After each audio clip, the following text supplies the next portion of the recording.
Okay, I'm going to get started by just welcoming everyone. Welcome. Nice to see you guys here at Wat Tung.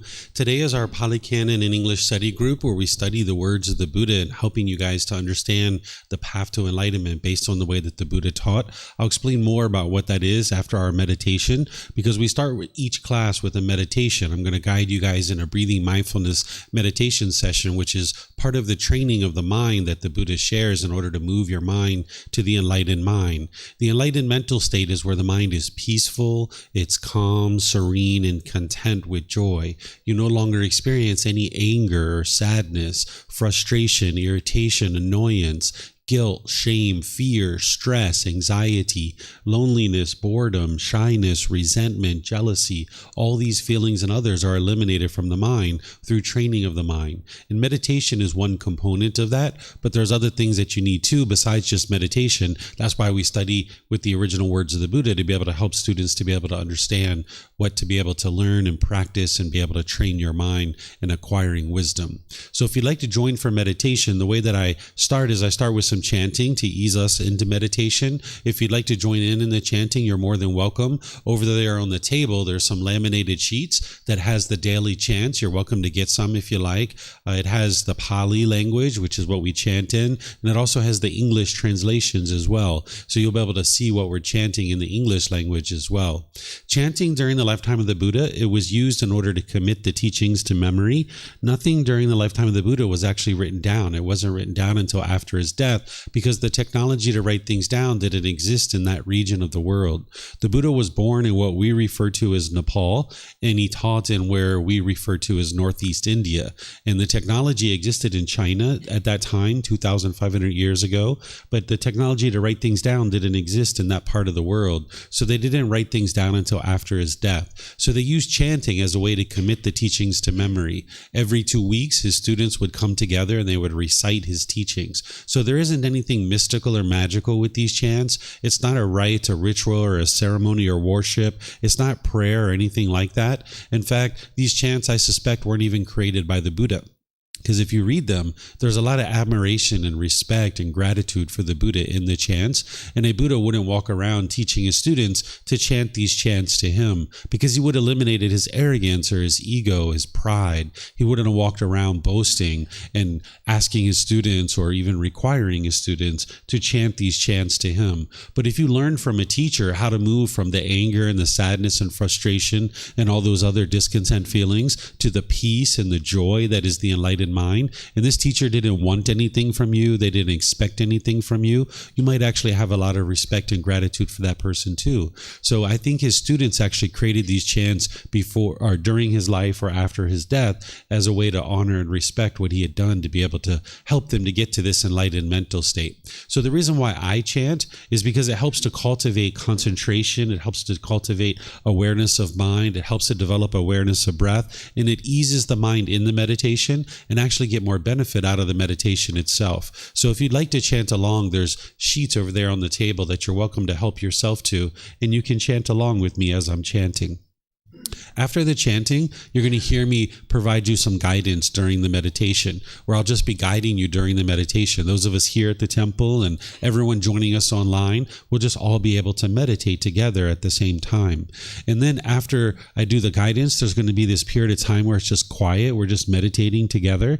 I'm sure here you'll hear an occasional car. You might hear a dog barking or a bird chirping or something like this. But all of these things are impermanent. They're going to arise. They're going to change. They're going to fade away. You can get to the point where it doesn't disturb your mind, where you don't crave to have permanent silence, that you understand that there's going to be different sounds and that's normal. And your mind can just stay focused and concentrated and peaceful during your meditation.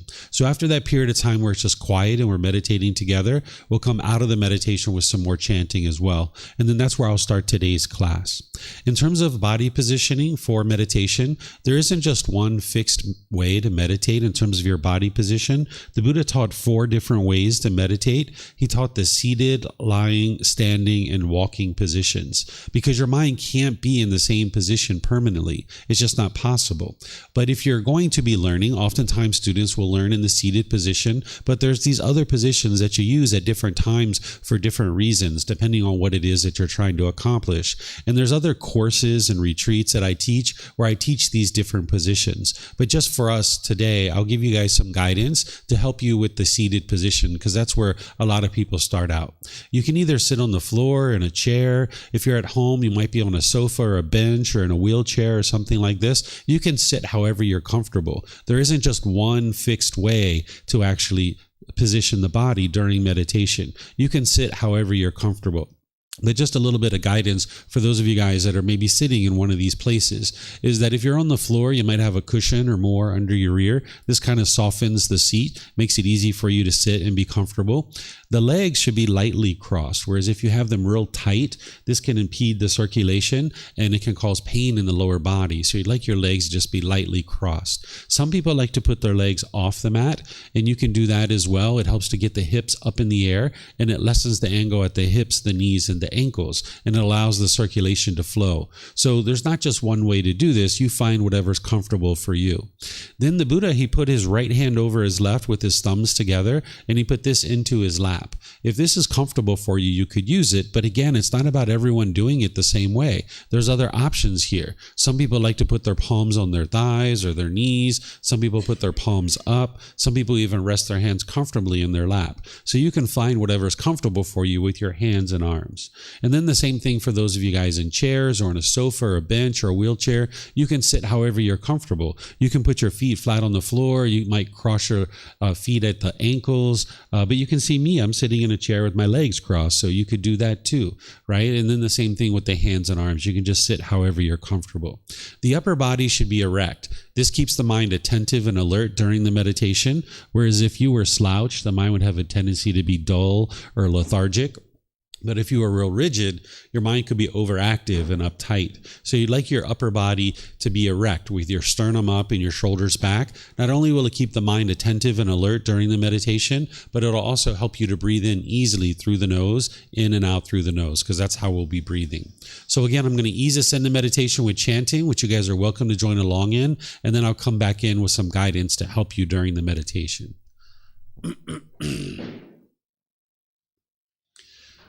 Arahang Samma Sambuddho Mahakawa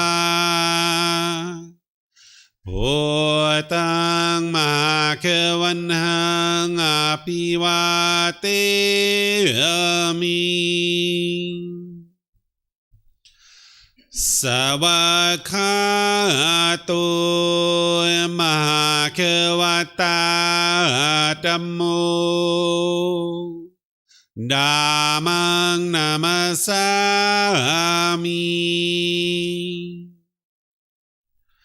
Supatipano Mahakavato Savaka Sangho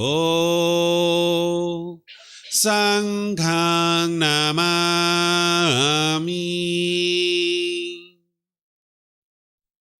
Namo Rasa Bhagavato Arahato Samma Sambuddhassa Namo Rasa Bhagavato Arahato Samma Sambuddhassa Namo Rasa Bhagavato Arahato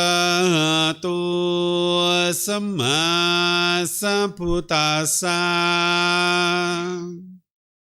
Iti piso Mahakawa Arahang Samma Sambuddho Vicacaranang Sammuno Sakato Rokavitu Anutero Purisa Dhammasati satatava manusanam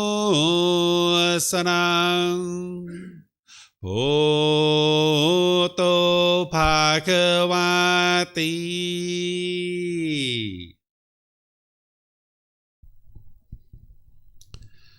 Okay, with the lower body and hands and arms comfortable, and the upper body erect. Just close the eyes and start breathing in through the nose and out through the nose. Here you're just looking to establish the breath. A nice, natural, steady, consistent breath. Not forced or controlled. Just a gradual inhale through the nose, experiencing the full breath. And then whenever you're ready, exhale out through the nose. Breathing in and out.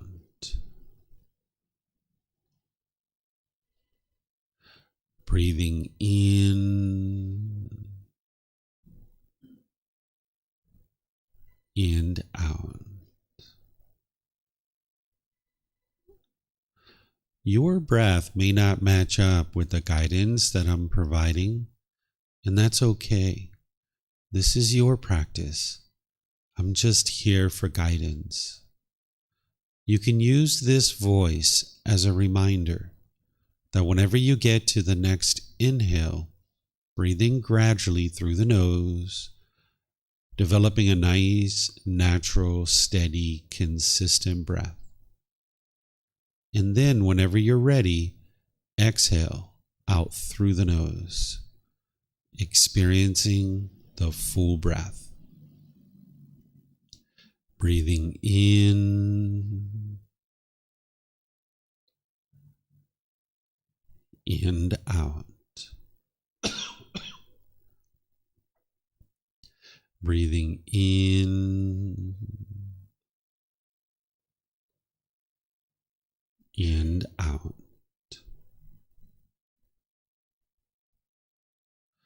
With the breath well established, start fixating the mind on the breath, either the sound of the breath coming into the nose or the sensation of air moving over the skin into the nose. The breath is the present moment. Fixate the mind on the breath, the present moment. Breathing in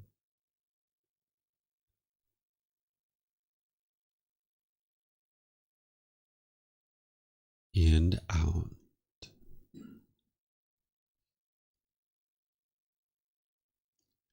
Breathing in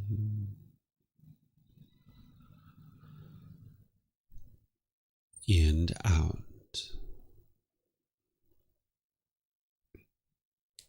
With the mind fixated on the breath, whenever you notice that it moves off the breath, cut that off, let it go, and come back to the breath, the present moment. No need to observe the thought, label it, judge it, analyze it, or even try to figure out where it's coming from. Whenever you notice that the mind is moved off the breath, cut that off, let it go, and come back to the breath, the present moment. Breathing in and out.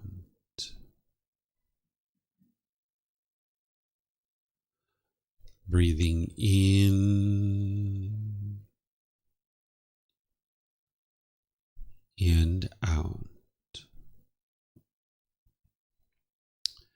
I'm going to be quiet now and let you do this work of focusing on the breath, cutting off and letting go anytime the mind moves off the breath. You have nowhere to go. There's nothing to do. No one needs you right now. This is your time to focus on the breath.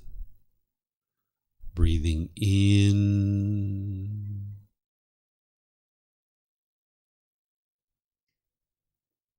and out.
อะระหังสัมมาสัมพุทโธมหาเขวา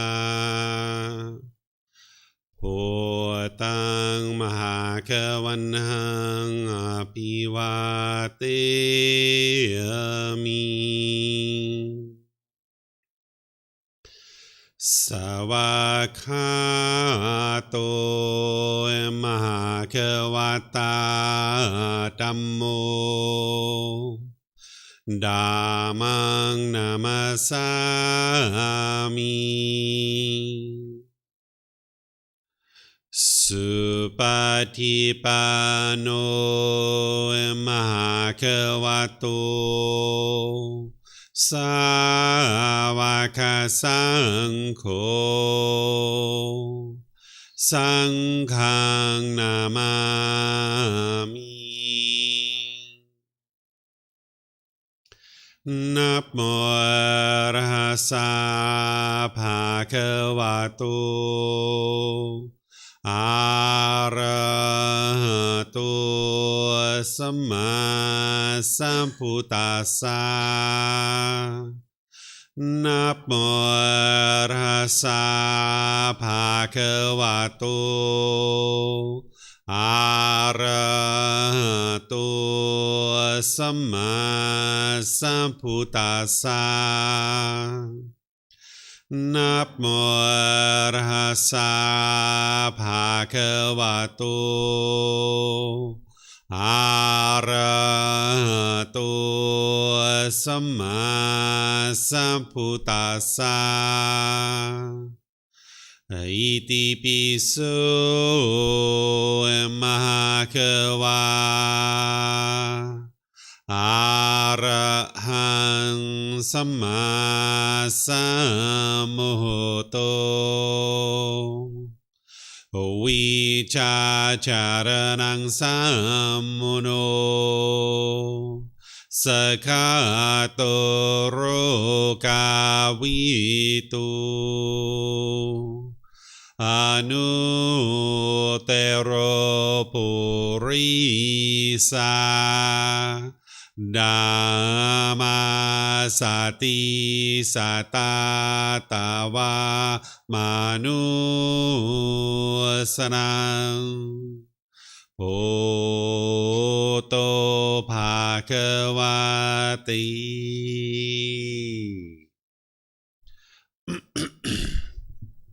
Okay, if you guys would like to slowly make your way out of meditation.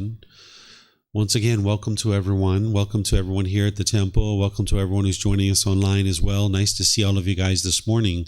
For those of you guys that maybe this is your first time here at the temple, I'd like to share a few things with you just to help you feel even more comfortable. In the back of the room, the last door on the right, there's a bathroom there that you're welcome to use at any time. Feel free to help yourself.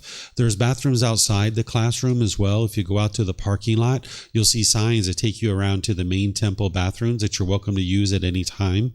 And we have water and snacks and juice and things over here that our students provide that you're welcome to help yourself to anything over there as well.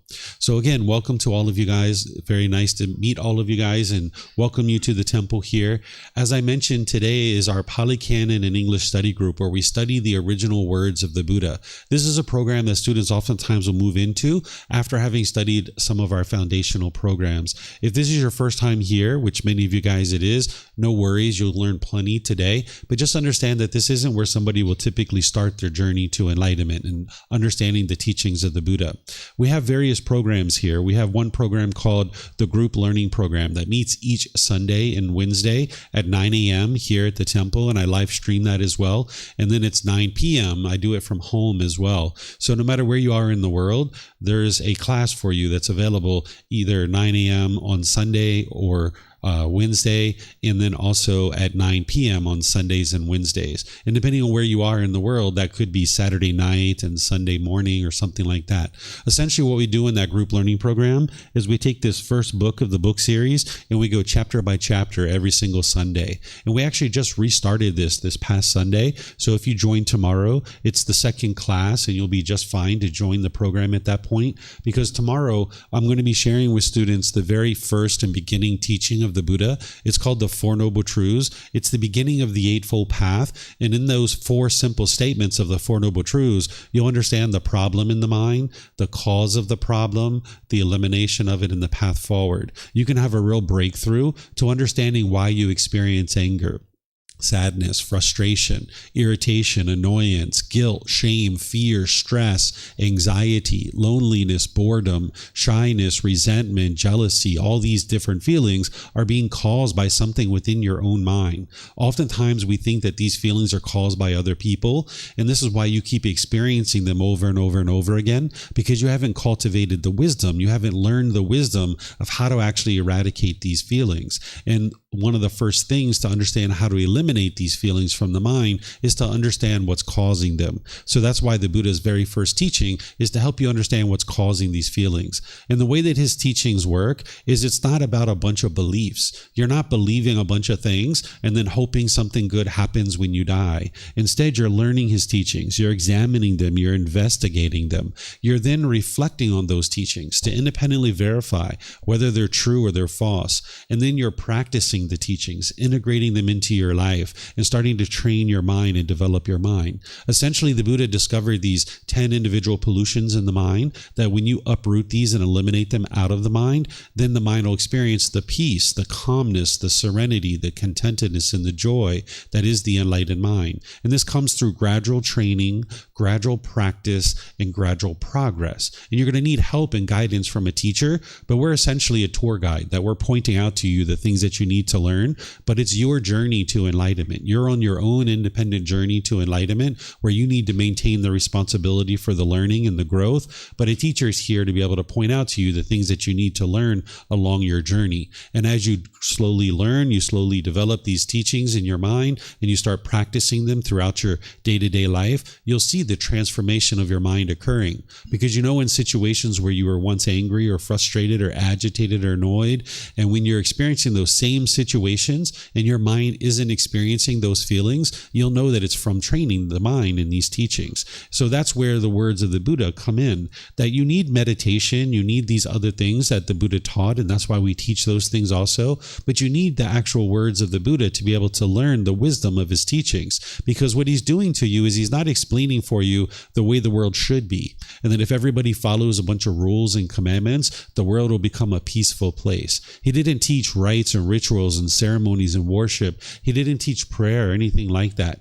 Instead, he's explaining to you the way the world is. Because when you don't understand the way the world is, you will struggle and you will have difficulties in the world. If you've been watching the news, or maybe your brothers and sisters or your parents have done things, and you say, I just don't understand why they keep doing that. Right? This is something that the mind will say with its lack of wisdom. This is because the mind doesn't understand the world that it lives in. You might be struggling or having difficulties with various decisions, and this is all from the mind lacking wisdom. So when we study the original words of the Buddha in a program like this, it's to be able to learn them, examine them, investigate them. It's to reflect on them, to independently verify whether they're true or they're false. And then it's to integrate the teachings into your day-to-day life and practice the teachings. So while this group learning program, I go through this book and develop a foundation for students, and I have courses as well, like 5-day courses that will help you do that.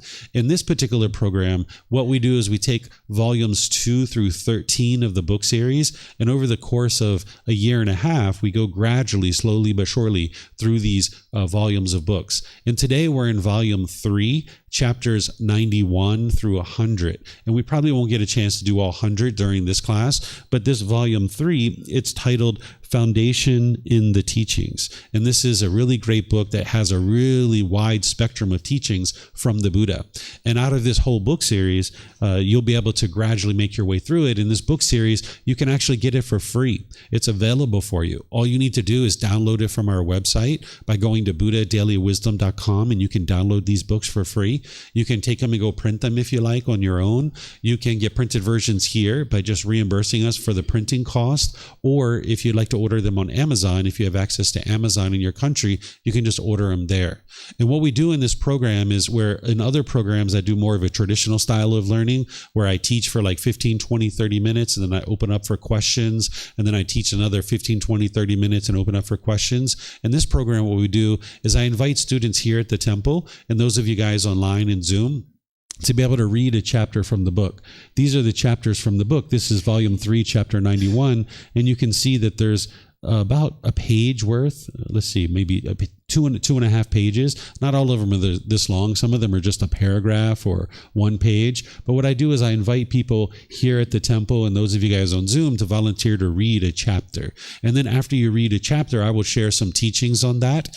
And then I'll open up to any and all questions that you guys have. So this is more of a study group, where the other programs and courses and retreats that I teach, it's more of a traditional style of learning. But these things combined is what helps you to be able to learn the wisdom by learning, examining, by reflecting on those teachings to verify whether they're true or false, and then by practicing them, you can see the truth for yourself. And you'll be able to see how your mind is causing these feelings, and you'll be able to learn the things that you need to be able to upgrade these or eliminate these, uproot them from the mind so that you can actually experience more peace and joy in the mind. And not only do you experience that peace and joy, but you experience focus, concentration, clarity, and deep memory, because your mind, with a lack of these pollutions, your mind will function optimally. But when you have pollution in your mind, you'll have difficulties with focus and concentration and clarity and memory.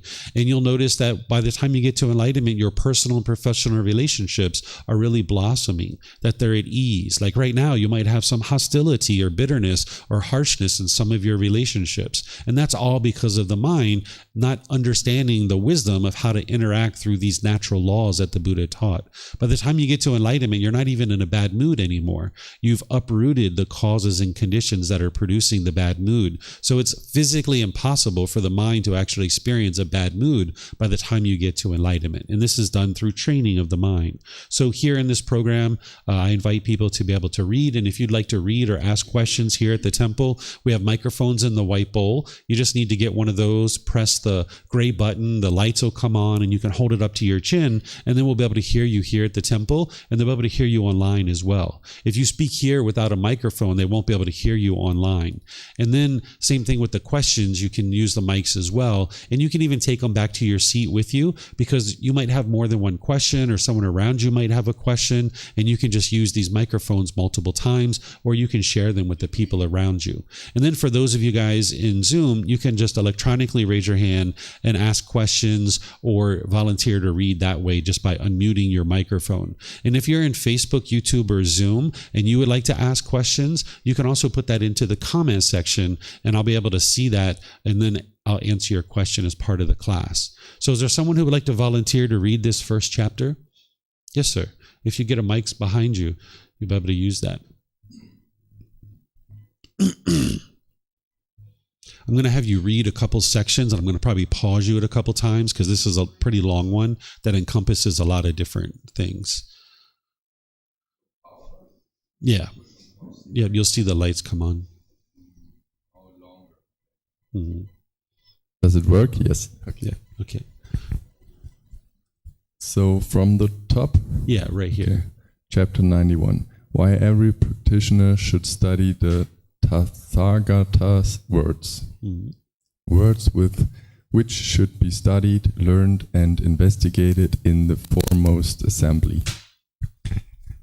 Here in this kind of assembly, when those discourses are being recited that are mere poetry composed by poets, beautiful in words and phrases, created by outsiders, spoken by their disciples, the monks do not want to listen to them, do not lend an ear to them, or apply their minds to understand them.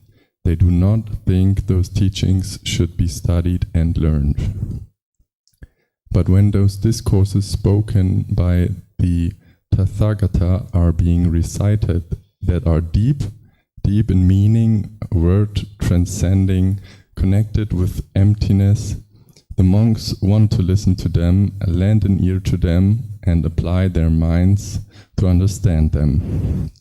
They think those teachings should be studied and learned, and have learned those teachings. They question each other about them and investigate them thoroughly, asking, how is this? What is the meaning of this? They disclose to others what is obscure and clarify what is unclear. and dispel their confusion about numerous misunderstandings. This is called the assembly trained in investigation, not in conceited talk. Okay, I'm going to pause you right there just to talk about this, and then we'll move on from there. So here, the Buddha is describing that when he's teaching and people are learning his teachings, they're interested in learning them. But there's these other teachings that are just poetry, that are easy on the ears, maybe words that are just kind of like, smooth to hear, but they don't necessarily have teachings in them that lead to enlightenment. And you'll see this even today. But it was going on during the lifetime of the Buddha as well, that you might think that during the lifetime of a Buddha, he was the only one teaching and everybody would like to learn from the Buddha. But everyone didn't know that he was an actual Buddha because there isn't any physical characteristics that determine that he was a Buddha. And a Buddha doesn't actually go around performing a bunch of miracles trying to convince people that he's a Buddha. His teachings are independently verifiable, so he doesn't need to perform miracles in order to convince people of who he is. When you learn and practice his teachings, you can see the truth for yourself, that his teachings lead to this improved condition of mind. So there was him that was teaching, and there were plenty of people that were learning and cultivating their mind and getting to enlightenment, but there were other teachers who were teaching different teachings too, and their teachings didn't lead to enlightenment. That's why we don't have any record of them. We just kind of generally know some of the things that those people were teaching, and we can look at them and see that they don't actually lead to enlightenment. They were teaching people to hang themselves upside down from trees, lay on beds of nails, pierce their body with metal implements. They were starving themselves. They were doing all these harmful things to the body, thinking that if they could overcome that pain, that their mind will get to enlightenment. But this isn't actually true.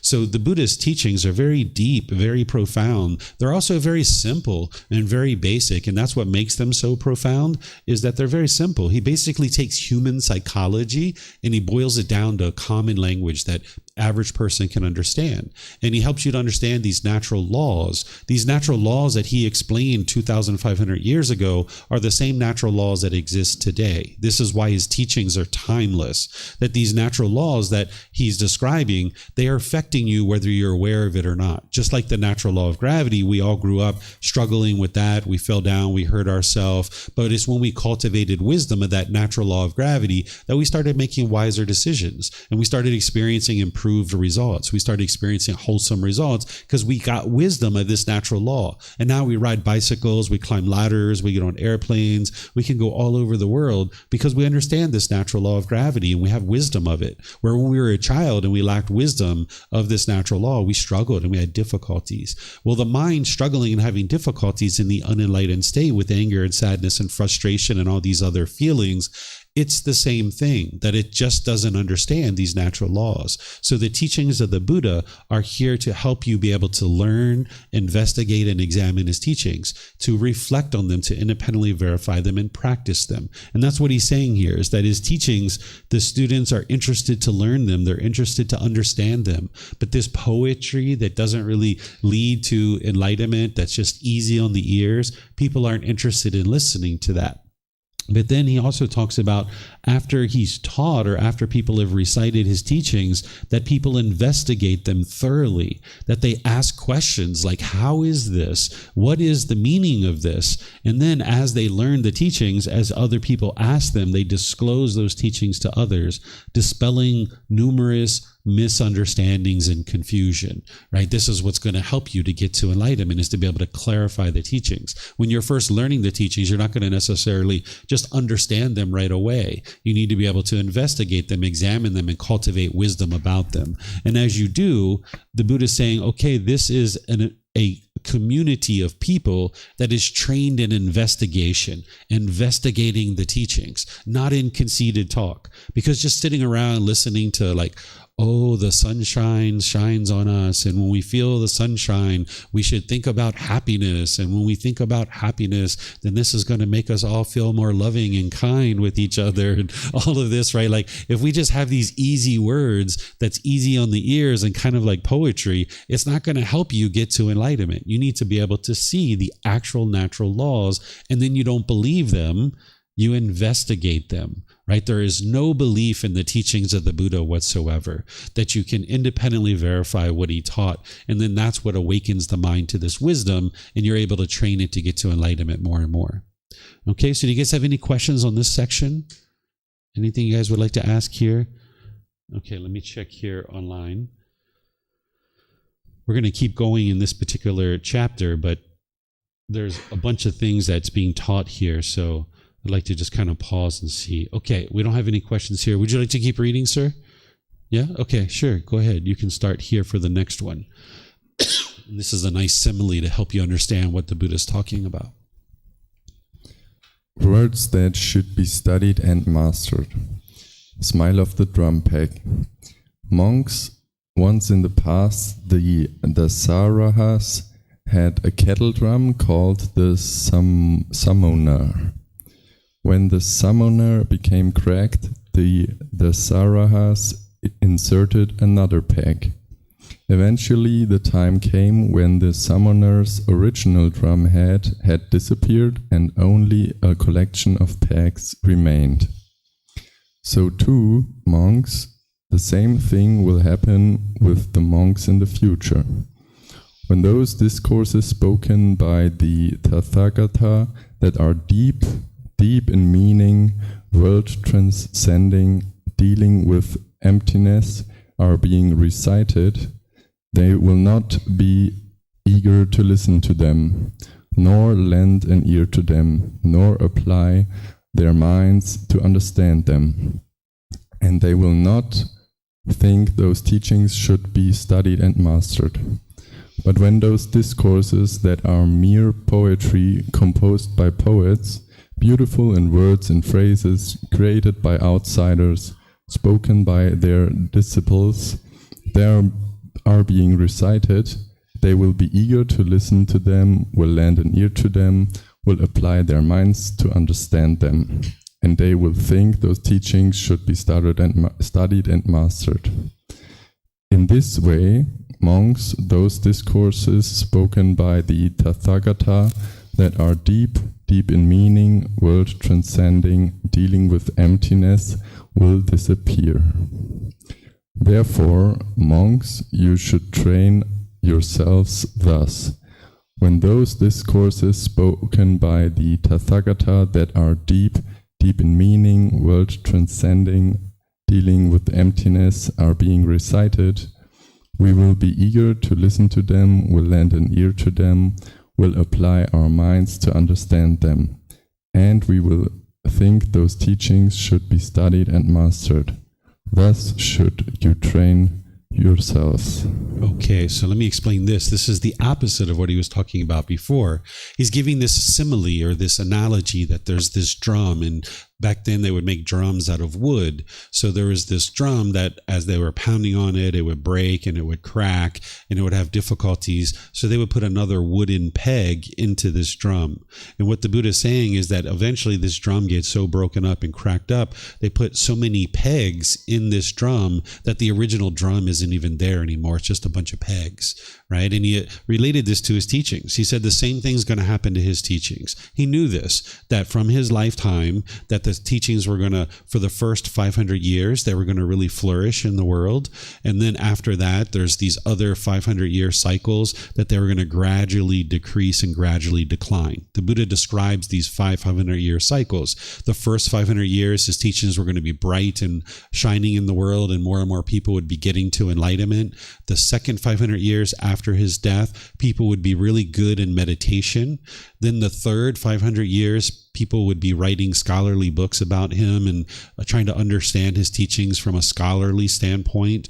The fourth 500 years, he said people would be really good with generosity and practicing generosity in relationship to his teachings. And then he said the fifth 500 years, which we just ended in 2017, he said everybody would be utterly confused about his teachings and not even know what he actually taught during his lifetime. And we can actually see that this is exactly what occurred, that first 500 years, a lot of people got to enlightenment. The second 500 years, there was a lot of people meditating. The third 500 years, you can see all these scholarly works that were written about his teachings. The fourth 500 years, people were really good in generosity. In fact, that's when a lot of the temples here in Thailand were created, basically 500 to 1,000 years ago. People were donating a lot of land and resources to build these buildings.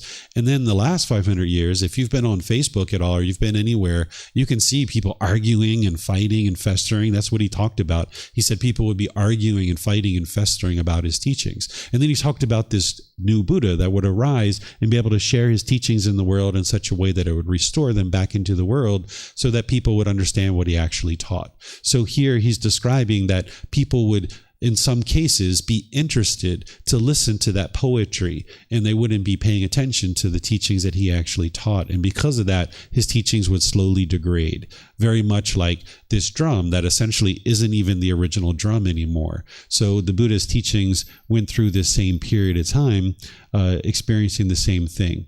So ultimately, these discourses, what they're helping you to understand is why it's so important that every practitioner should study the Buddha's teachings, the Tathagata words. The word Tathagata means the one who discovered the truth, or the one who shares the truth. That's the way the Buddha would refer to himself. He would very rarely refer to himself as a Buddha. He would call himself the Tathagata, the one who's discovered the truth, or the one who shares the truth. It's so important to study with his original words, because if you're studying with all the modifications and changes that people have made to his teachings, you'll never get to enlightenment that way. There's other discourses that the Buddha shares that it would be for your own harm and the harm of many people to be able to change his teachings and actually share those in the world in a way that would be changed. Because at that point, once you change a Buddha's teachings, it's no longer going to lead to enlightenment. But a lot of people don't study with his original words. And out of the 200 temples that I ever visited, I've only ever been to one that actually shares the original words of the Buddha. That's less than 1%. And for those of you guys that have been around, you might see rites and rituals and ceremonies and worship and prayer and things like this at various temples. This isn't what the Buddha actually taught. Even though there's people at temples that are shaving their hair, wearing a certain color of clothes, and they look like they should know the teachings of the Buddha, if they're doing rites and rituals and ceremonies and worship, this has nothing to do with the teachings of the Buddha. He didn't teach any of those kinds of things. So you'll see a lot of misunderstandings in the world because not everybody is studying with the original words of the Buddha. If you come from a Christian background, you might think like, what? People don't study with the original words of the Buddha, because in Christianity, there's a Bible. It's one book, and pretty much everybody studies with the Bible. But the teachings of the Buddha are in 45 large volumes of books that are about this thick. So the average person doesn't have access to them because it's very expensive and very costly to print out. It would take about 3 months of the average Thai person's salary to be able to have a version of that. And you probably don't own any book collections worth 3 months of your salary. And even the average temple doesn't even have access to these teachings. So this is why this book series that I share, I call it The Words of the Buddha, The Path to Enlightenment, Revealing the Hidden. These teachings have been hidden, not overtly, not intentionally, but just because of the obstacles of financial aspects of printing them out.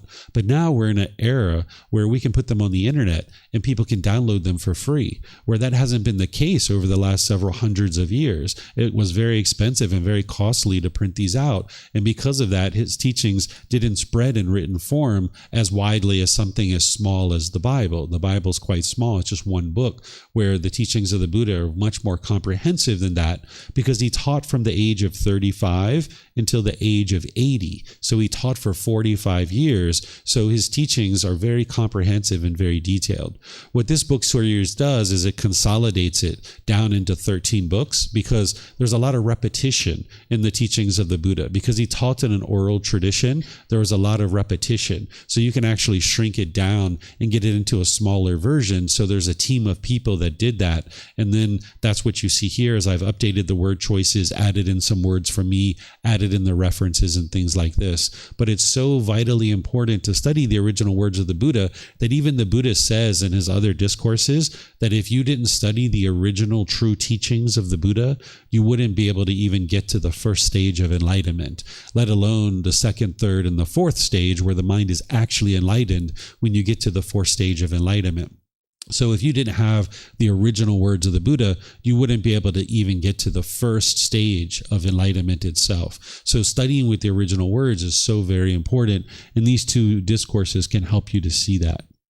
And now we've got some more here. I'll just let you read the rest of all of these. We can just go through all of them as we go. And I'll take questions at the end of all of this. Would you like to keep reading, or should we switch to someone else? Oh, okay. Yeah, we have some other people that would like to read. If someone else would like to read, yeah, Roxanne, go ahead. And those of you guys online, if you guys would like to read, you're welcome to as well. Words from singleness of mind. Oh, I don't know what that is. You can just say student. He's talking to a student. Student. The Tathagata teaches the teachings to others only to give them knowledge. When the talk is finished, student, then I steady my mind internally, quieting it, bringing it to singleness, and concentrate it on that same sign of concentration as before, in which I constantly reside. Words that are just so, not otherwise. From the night he fully awakened, monks, until the night he attained final nibbana, final enlightenment. In this interval, whatever he speaks, talks of, and expounds all that is just so, not otherwise. Words of immediately effective teachings. Good monks, so you have been guided by me with these teachings, which are visible here and now, immediately effective, inviting inspection, onward leading, to be experienced by the wise for themselves. Words of the teachings and discipline, words to be resided with as one's own island, as one's own refuge. Ananda, it may be that you will think, the teacher's instructions has ceased. Now we have no teacher. It should not be seen like this, Ananda. For what I have taught and explained to you as teachings and discipline will at my passing be your teacher. These monks, Ananda, either now or after I am gone, who reside with themselves as their own island, with themselves as their own refuge, with no other refuge, who reside in the teachings as their island, with the teachings as a refuge, with no other refuge. In these monks, Ananda, who will be for me greatest of those dedicated to the training. Words to be undertook as taught, not to be abolished. As long as the monks do not give instruction on anything that has not been taught or abolish anything that has been taught, but undertake and practice the training guidelines as they have been taught, only growth is to be predicted for them, not decline. Okay, thank you very much, ma'am. Okay, so I'll share these here with you. What the Buddha is talking about here is singleness of mind, that he teaches you to focus your mind on a single object. That sometimes in life you might have been taught to bounce around to many different things, that we call this multitasking. Your mind actually can't multitask. It can only do one thing at a time. So as long as you're taking your mind and you're doing like one thing for 3 to 5 seconds, another thing for 5 seconds, another thing for 8 seconds, your mind's bouncing around like this, and you might be doing this all day long at work, and then when you get home you find it hard to relax. You might find that you're stressed and you're having anxiety at home, and this is very challenging for you if you continue to do this. What you would like to do is just focus on one thing at a time, and that's what the Buddha is teaching here, that even himself, having trained his mind to get to enlightenment, he just focuses his mind on one thing. And that's what he's talking about here, that after he teaches, he then focuses his mind as he's teaching. And then words that are just so, not otherwise. This was actually spoken by one of his students after he died. When he died, he spoke his last words, and then one of his students spoke up. And they said, from the night that he fully awakened, meaning from the night that he finally attained enlightenment, that he got to enlightenment, until the night he attains final nibbana, which means that he actually died. That's what final enlightenment is. And I can talk about that if you guys would like to know what final enlightenment is. In this interval, whatever he speaks, talks of, and expounds, all that is just so, not otherwise. Meaning everything that he spoke of from the time he got to enlightenment until the time he died was in order to help you get to enlightenment. Everything he spoke was the teachings that was helping people to be able to get to enlightenment. Then this one here is, as he teaches his teachings, they are immediately effective. As you learn, like, for example, I just taught you singleness of mind, that it's wise to focus and just practice singleness of mind.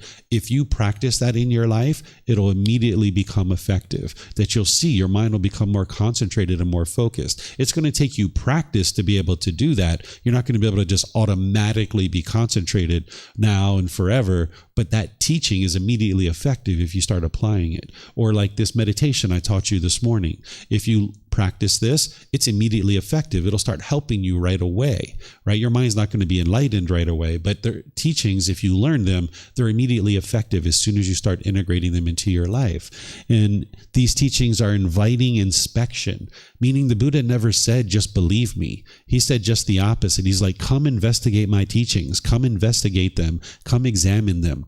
Because if you examine his teachings close enough, you'll be able to independently verify them, and your mind, through your practice, you will progress on the path to enlightenment. You'll see gradual improvement to the condition of your mind. So his teachings are inviting people to come investigate them and examine them.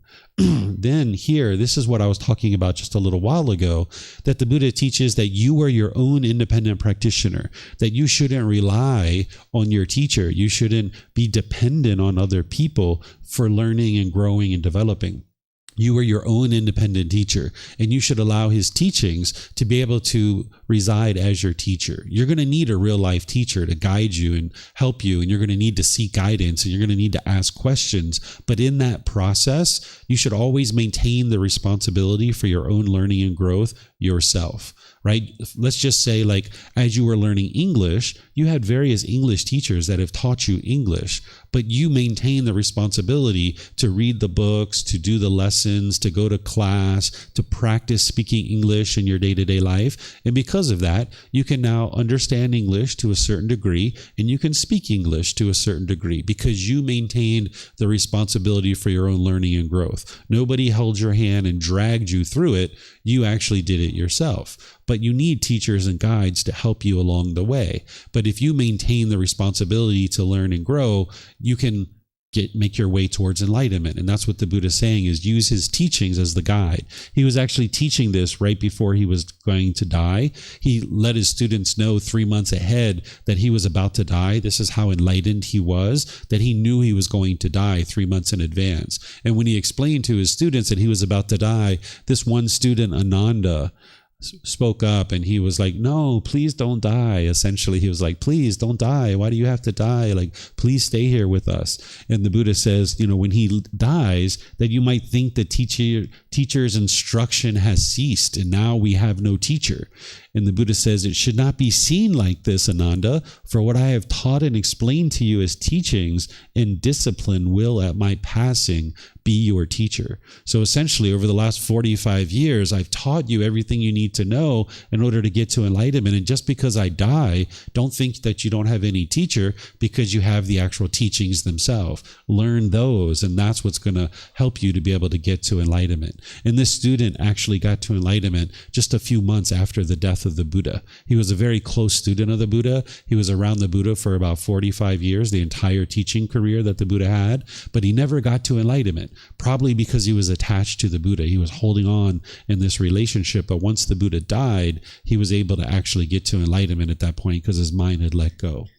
Then here he says, words to be undertook as taught, not to be abolished. What he's talking about here is it would be unwise to change and modify his teachings and try to abolish his teachings. This is going to not lead to your improvement and your benefit in your day-to-day life. He's talking about understanding and practicing these training guidelines. And if you learn and practice these training guidelines and consider them to be the guide for your enlightenment, that there's only growth that can be predicted, right? He says, as long as the monks do not give instruction on anything that has not been taught, meaning don't add anything to my teachings, and abolish anything that has already been taught, meaning eliminate anything that he did teach. If you don't do that, but undertake and practice the training guidelines as they have been taught, only growth is to be predicted for them, not decline. As you learn and practice these teachings, things only get better. They don't get worse. On this journey to enlightenment, as you're training your mind, you'll see that the condition of your mind in your life is only getting better. So that's what the Buddha is essentially helping you to see here. So do you guys have any questions on anything that's being shared here? Remember, for those of you guys on Facebook, YouTube, and Zoom, you can ask questions by putting that in the comment section, or in Zoom, you can raise your hand electronically, open up your mic, and ask any questions. So any questions on this?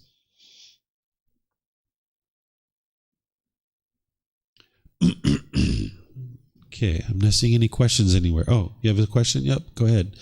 We have mics all around. You guys can feel free to come get a mic. You don't have to wait for me to acknowledge you. You can just get one however you like.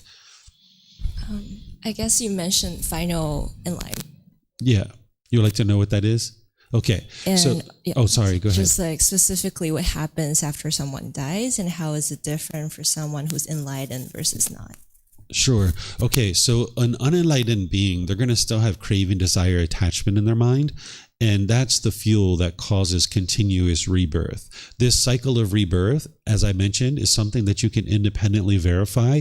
You might not have the wisdom of how to do that right now, but in your journey to enlightenment, there's ways to independently verify the cycle of rebirth. That all of us, because we are here right now, this means that we've had countless rebirths in the past, and we didn't get to enlightenment in our past life, and that's why we're experiencing this life. But we can actually experience the elimination of discontentedness by getting to enlightenment. We can see in this life that our mind is becoming more and more peaceful. And when your mind gets to enlightenment, you'll know that too, because it'll be 1 year, 2 years, 3 years. You haven't had any discontentedness. You know that your mind's enlightened. For an unenlightened being, they're going to experience continuous rebirth. And there's 5 different realms. There's hell, animal, afflicted spirits, which are like ghosts. There's human realm, and then there's the heavenly realm. And this can be independently verified as well, but you just might not have the wisdom of how to do that. For an enlightened being, they don't have any craving, desire, attachment in their mind, so there's no spark that's going to lead to the next rebirth. The craving, desire, attachment is the fuel. Very much like logs on a fire, they send off sparks. If there's fuel on the fire, if there's logs, it's going to send off a spark. It's going to get carried by the wind, and it's going to land, and it's going to ignite a new fire. So the same thing is true with craving, desire, attachment being in the mind. That's the fuel that leads to the spark that's going to create the next life if someone's unenlightened. But if the mind's enlightened, that doesn't exist in the mind, and you'll be able to see that that doesn't exist in the mind because your mind's completely peaceful and joyful. So now for an enlightened being, you can get to a point where your mind is completely peaceful and joyful, where you have no mental anguish whatsoever.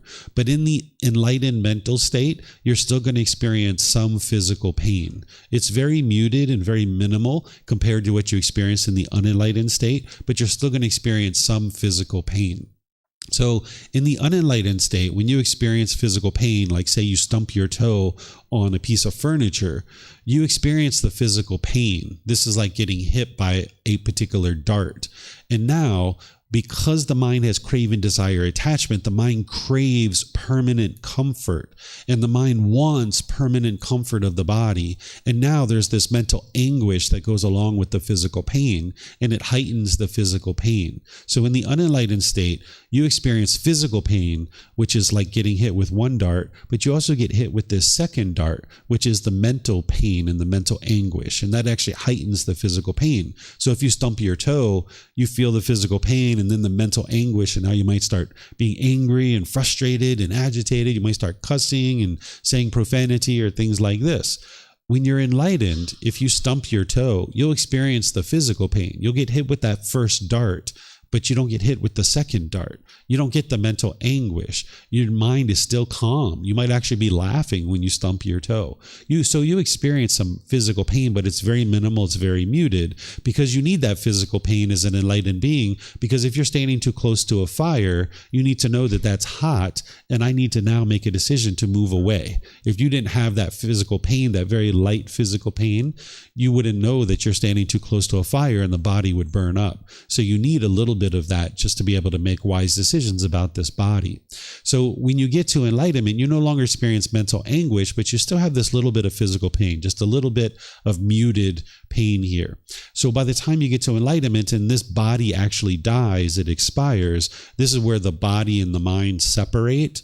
And now you don't experience physical pain anymore. So that's why we call this final enlightenment. For an enlightened being, we don't call it death, we call it final enlightenment. And sometimes the Buddha refers to getting to enlightenment as the deathless, that you will no longer experience death as an enlightened being, because at that point, when your mind's enlightened and this body dies, you're experiencing final enlightenment, where the body and the mind separate. You can't do that while you're alive. There's still this last little bit that is staying together, but at death, then this separates. So that's why we call it final enlightenment. And now that being who is enlightened, what happens next? The Buddha leaves it as an undeclared teaching. He's actually calls it out as an undeclared teaching. He doesn't declare whether you do exist or you don't exist after enlightenment. But we know there isn't any rebirth. And he left it as an undeclared teaching for a reason, very specific reasons. In my opinion, there are certain reasons why he would have left it as an undeclared teaching. But nonetheless, it's an undeclared teaching. But by the time you get to enlightenment, your mind is so peaceful and so joyful. What happens next, it doesn't really matter. This path to enlightenment isn't about having this wonderful afterlife. This path to enlightenment is about having a wonderful life now, in this life, that you can train your mind and you can get to the peace and the joy in this life. And now you can be living the ideal life where your mind is peaceful and joyful. And you can see your mind actually experiencing that more and more as you're getting closer and closer to enlightenment. So the Buddha didn't teach about this wonderful afterlife. And if you do all these amazing things now, then you're going to get this great thing later. He's teaching you now how to get to a wonderful life now. So by the time you get to enlightenment and die, if there is something next, okay, fine. It's either as good as what you're currently experiencing in the enlightened mental state or better. And if there isn't anything next, okay, so be it. Your mind's so peaceful now, it doesn't really matter.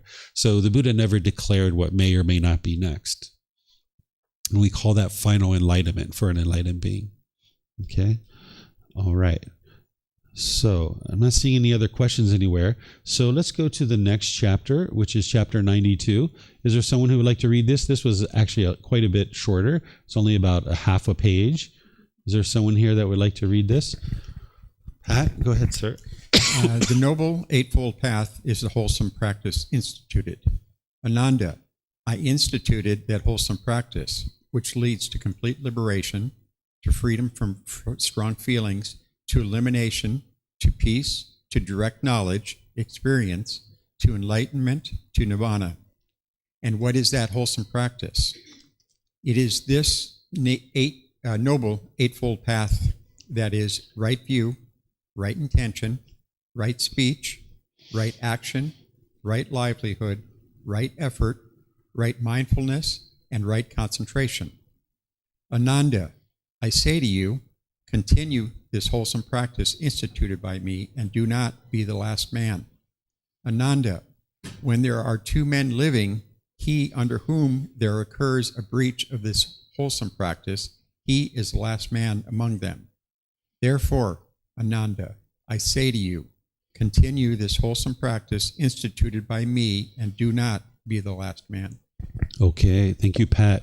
So the Eightfold Path is the core central teaching of the Buddha. This is what you would need to know in order to get to enlightenment, among every other teaching that integrates into this. So this core central teaching of the Eightfold Path, this is what is your path to enlightenment. This is what's going to guide you to enlightenment.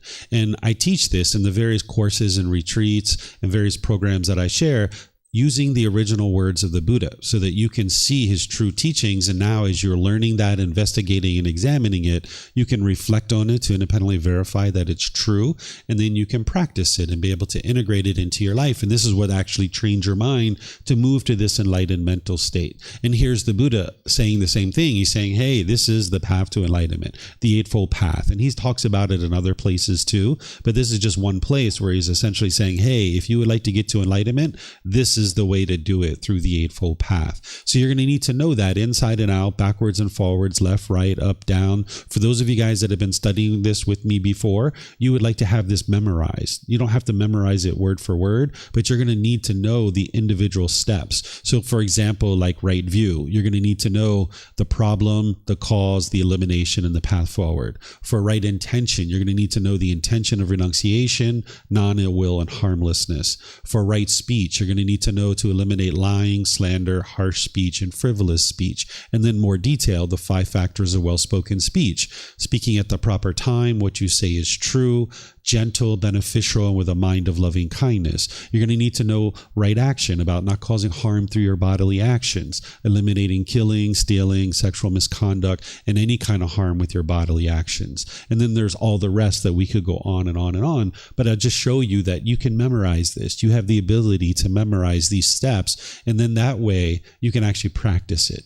If you didn't have it memorized, you wouldn't be able to integrate it into your life. Because when you're in a conversation with your mom and you see the frustration and the anger starting to arise, you can't be like, Mom, let me check the book 1 second. I know that there's something I need to learn about the 5 factors of well-spoken speech here. I'm supposed to be speaking to you politely. 1 second, let me look at that, right? You're not going to be able to do that. You're going to need to have this in your mind, and you're going to need to dial it in closer and closer where you're practicing it. So if you've studied the Eightfold Path with me before, then you can work on memorizing it. And sometimes students like to sit down with me and they'll kind of speak it to me, and they'll kind of walk through it in their mind, and they'll be speaking it, and then I'll help them to make sure that they understand it through their memorization. For those of you guys that haven't studied the Eightfold Path with me, it's okay, because I've taught it countless times. It's been recorded on our YouTube channel, Facebook, podcast. It's in the book. It's in an audio book.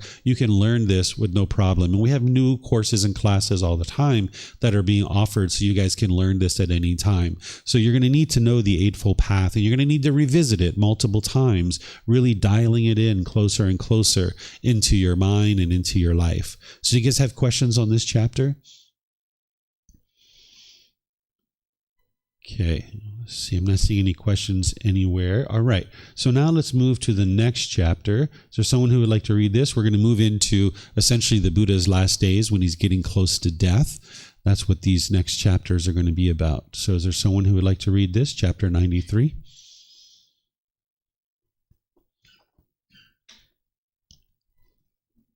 Roxanne? Sure.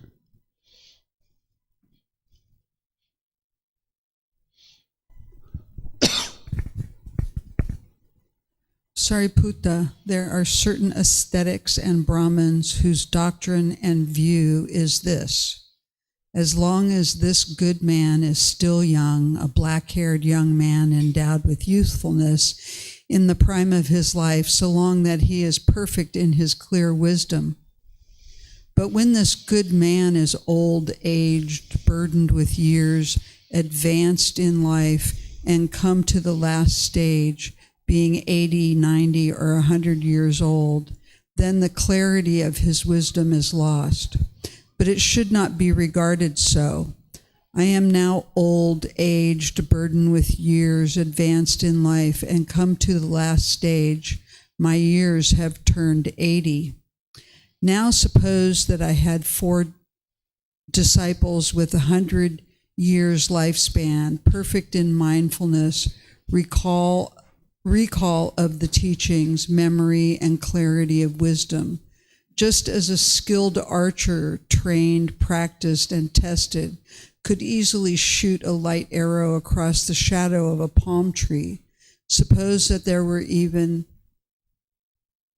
to that extent perfect in mindfulness, recall of the teachings, memory, and clarity of wisdom.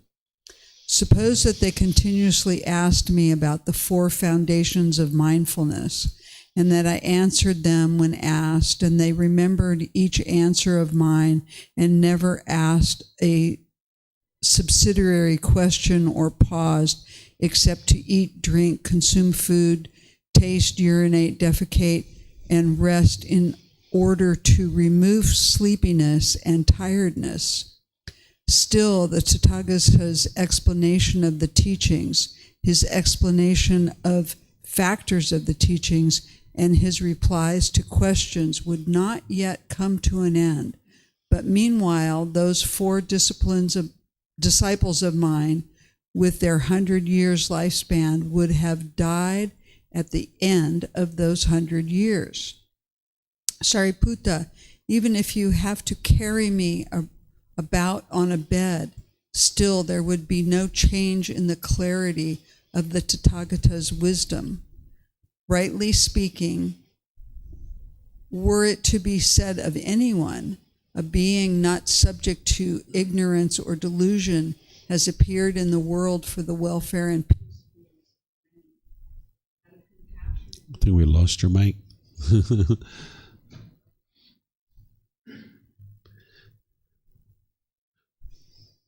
Those batteries are impermanent. Rightly speaking, were it to be said of anyone, a being not subject to ignorance or delusion has appeared in the world for the welfare and peacefulness of many, out of compassion for the world, for the good welfare and peacefulness of gods and humans. It is of me indeed that, rightly speaking, this should be said.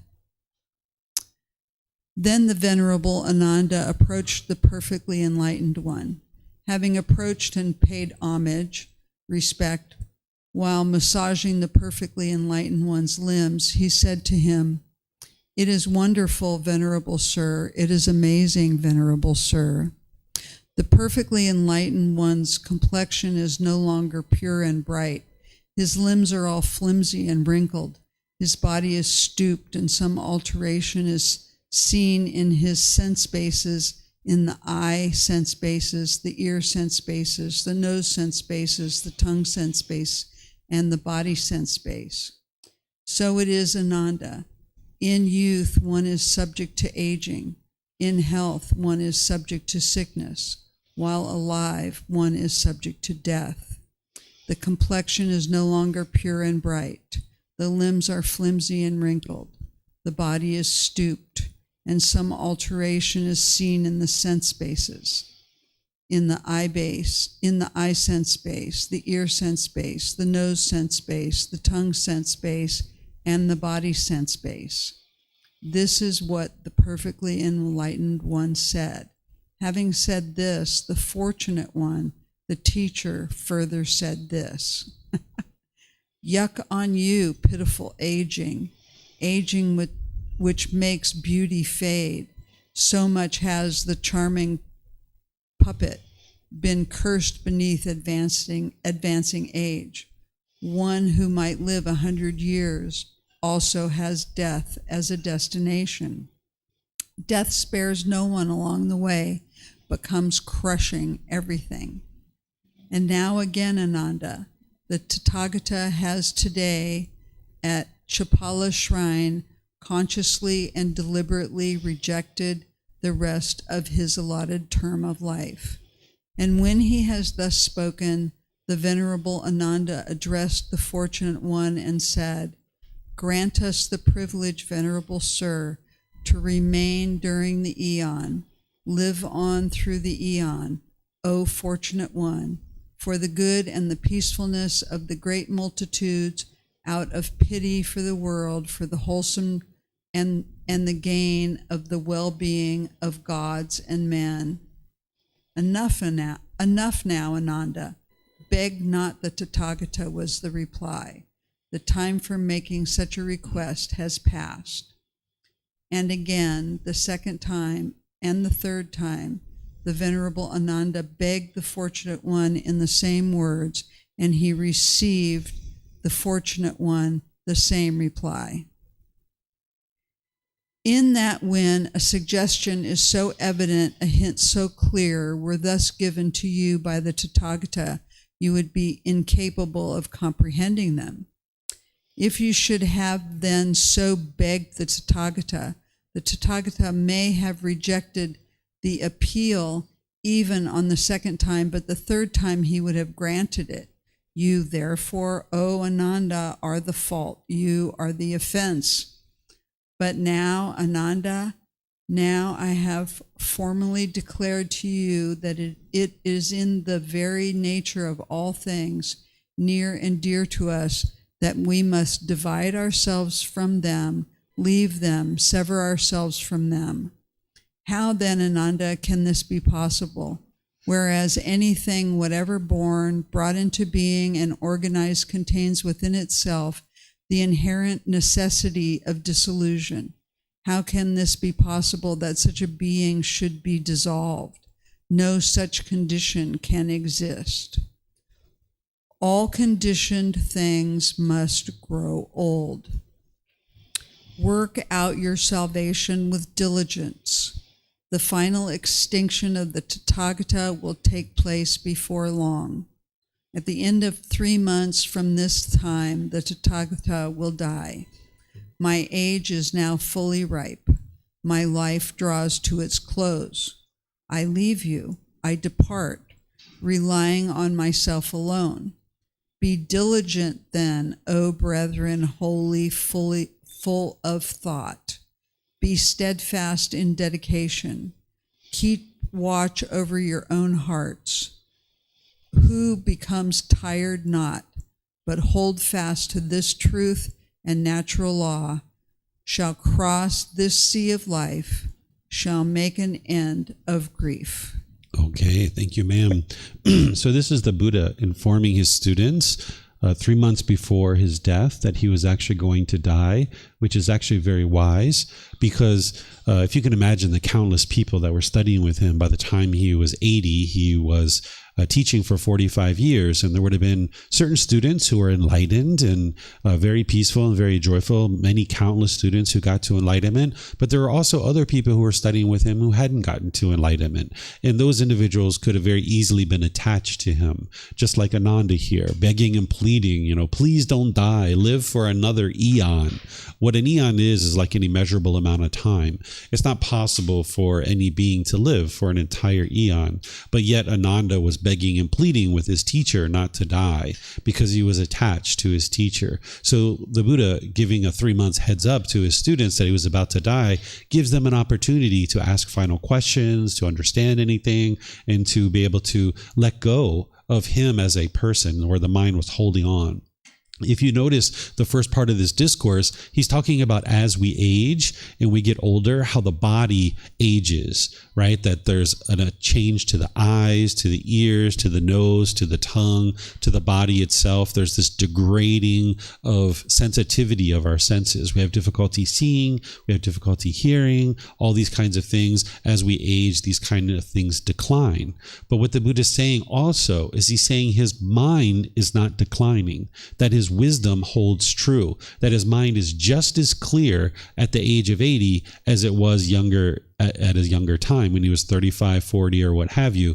That oftentimes when someone ages, we think that as you age, your mind declines. And we associate that with aging, that we think that that's the way it works. Well, if you train your mind and your mind doesn't have pollution of mind, as you age, your mind isn't going to deteriorate. That's what the Buddha is explaining to you. So right now, if you think that your life as you age, you're going to get old and miserable and grumpy and irritable and you're going to lose your mind essentially. Well, yeah, some people do experience that, but that's because they haven't trained their mind. But there's this other way of life. There's this better way of life where you can train your mind now, enjoy the rest of your life in this enlightened mental state. And then as you age, your mind won't deteriorate. So you'll still notice a decrease of your eyes, your ears, your nose, your tongue, meaning the taste and flavors, and then the sensitivity of the body itself. But your mind won't deteriorate because it's now performing optimally. And this is a permanent mental state that the mind is in the enlightened mental state. So the Buddha is helping you to be able to see that here. And then ultimately we get to some words where he's essentially saying, hey, everything must grow old. All these conditioned objects, they arise, they change, they fade away. Everything in the world around you is impermanent. There's no way for any of us to get out of here alive. We're all going to die at some point. It's just a natural aspect of the world that because we were born, we have to die, right? And he's saying, okay, everything is going to grow old. And he's saying, work out your salvation with diligence, meaning work on your own mind, be dedicated and be diligent. Don't be complacent in this life. Sometimes you might think that, you're sad, you're frustrated, you're angry, you'll just kind of deal with it. You're irritated, you're annoyed, you're bitter. You don't have to just sit back and deal with that. You don't have to be complacent and just allow your mind to be that way. You can actually apply dedication and diligence and train your mind and get to the point where it's bright and it's uplifted and it's cheerful all the time. Right now, it might feel like a real chore. It might feel really hard to keep your mind bright and uplifted, but that's just because you have these pollutions in the mind. The more you eliminate these pollutions, your mind will just reside in that peaceful and joyful mental state always. The mind will be bright and cheerful and uplifted always. By the time you get to enlightenment, there's no effort to keep your mind uplifted and bright. But as you're making your way to enlightenment, you need to put in a lot of effort and energy to be able to do that. And that's what the Buddha is teaching you, is to be diligent and dedicated and not be complacent, and training your mind to get to that uplifted state where the mind is actually enlightened. So he goes through all of this and kind of gives you some last words, or actually not his last words, but kind of, getting to that point where he's sharing those kinds of things. So is there any questions that you guys have on this discourse? You can put it into Facebook, YouTube, or Zoom, or you can ask questions here. You have a question? Yep.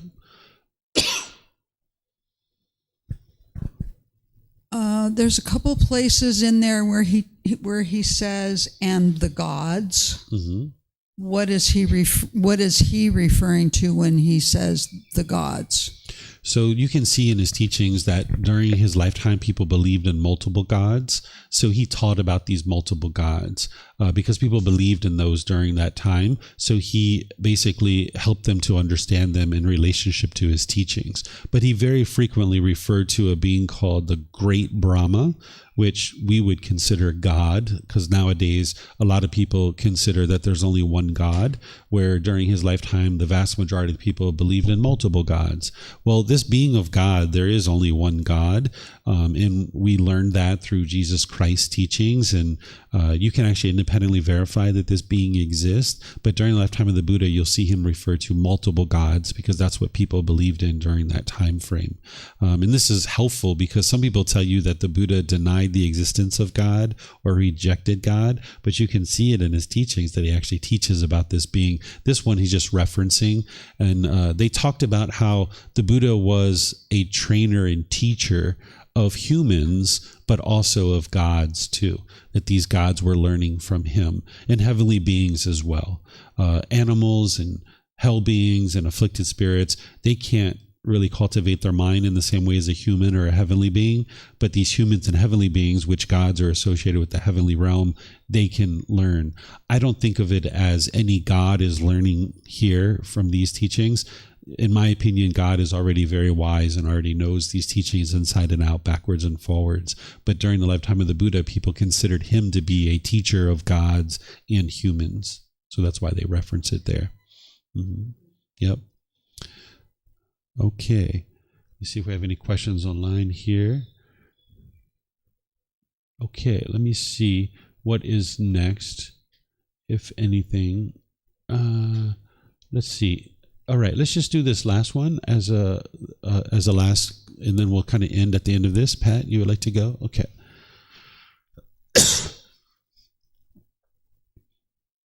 Reside with the teachings as your refuge. But have I not already declared, Ananda, that we must be parted, separated, and severed from all who are dear and agreeable to us? How, Ananda, is it to be obtained here? May what is born come to be, conditioned and subject to disintegration, not disintegrate. That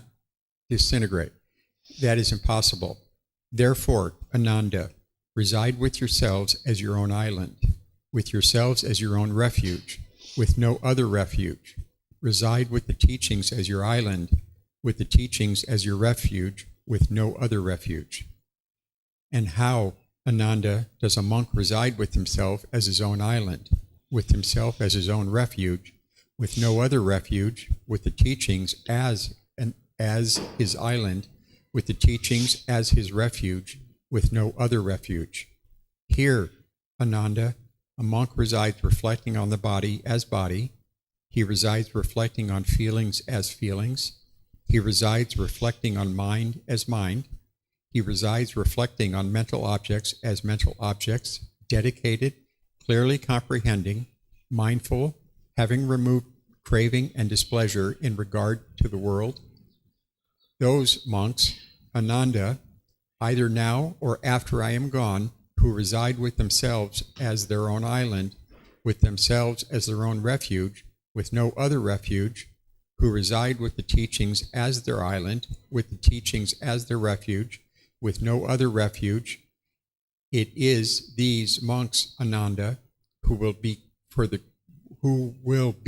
for me greatest of those dedicated to the training. Okay, thank you, sir. So here the Buddha is, getting closer and closer to death and kind of leaving behind final guidance and saying, like we talked about earlier, use the teachings as your guide and be your own island or be your own independent practitioner. That you need teachers and guides. It's only a Buddha that would be able to get to enlightenment by themselves. So the Buddha, being a true Buddha, he didn't have any teachers or guides. Initially, there was 2 teachers that he was learning from, but those teachings didn't actually lead to enlightenment. It wasn't until later, when he went off on his own, that he was actually able to figure out how to get to enlightenment. And a Buddha existing in the world is very rare. It happens very infrequently. So the last Buddha that the world is currently aware of existed over 2,500 years ago. So he taught and he shared his teachings, and now you can learn them and practice them and train your mind, but you need to be responsible for your own learning and your own growth. And that's what the Buddha's describing here. So what I would suggest for anybody who's interested in really getting on the path to enlightenment and getting started is to start with our first book. You can download it for free. You can take it and go print it. You can get printed versions here. You can get it on Amazon. And then you might decide to learn in our group learning program each Sunday or Wednesday. In those classes, if you can't make them live, they're actually recorded, so you could watch them at your own pace. Some students do it that way. And there's also classes that you can take and courses and retreats during the month. You can see our calendar on the bulletin board over there, or on our website. You can see all of our courses. There's a course called Foundation in the Path to Enlightenment, which is the first full week of every month. That's a really great place to start. And there's other programs like this. If you're ever interested to kind of get an idea of where you could potentially start, you can come talk with me, and I'll be able to help guide you to a particular place to get started and help you to get moving in the direction of enlightenment. So if you're done with the anger, if you're done with the sadness, if you're tired of feeling guilty and lonely and bored and shy and resentful, and you don't like all the fears and anxiety and stress and these kinds of feelings, that's what the path to enlightenment is for, is somebody who's looking to get to this peace and joy where they're interested in having harmonious relationships. You're tired of the hostility and bitterness that you might be experiencing in some cases. You can get to the situation where you don't experience that anymore. So the teachings of the Buddha are here for anybody who's interested in getting help with them, and I'm pleased to help you. Everything that I offer is available at no cost. The classes, the courses, the retreats, the books, the learning resources, the videos, the podcasts, even personal guidance. If you would like to sit down and talk, it's all available to you at no cost. All you need to do is decide that you're ready to heal from what hurt you, and you're tired of dealing with all of these kinds of things, right? So if you like help, then feel free to come ask for help, or you can send me messages online and I'll help you that way as well. So tomorrow in our group learning program, I'm going to be sharing the very beginning teaching of the Buddha, the Four Noble Truths. This is ideal for anyone to get started. I'm going to be teaching you right view and right intention, the wisdom section of the Eightfold Path. And I'm going to be doing this in a traditional style of learning. I'm not going to be using this method of more of like a study group. It's going to be me teaching for 15, 20, 30 minutes, and then I'll open up to questions, and I'll be teaching for another 15 15, 20, 30 minutes, opening up for questions, letting you guys be able to walk through, being able to learn, investigate, and examine the teachings. I'm going to help you reflect on them, to independently verify them, and then to practice them. So that's an ideal time for anybody who would like to get started on the path to enlightenment. And then on Wednesday, I'm going to get together with students here and online to be able to share meditation with you guys, teaching you meditation, and then doing some meditation with you and opening up to any questions that you might have. So whatever you choose to do today, have a very wonderful and lovely rest of your day. And perhaps we might see you in one of these future classes. Be well and take care. Sawadee khap. Sawadee khap. Sawadee khap.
Thank you again for watching. Enjoy your meditation. Look forward to seeing you online and answering any questions that you might have. Thank you so much.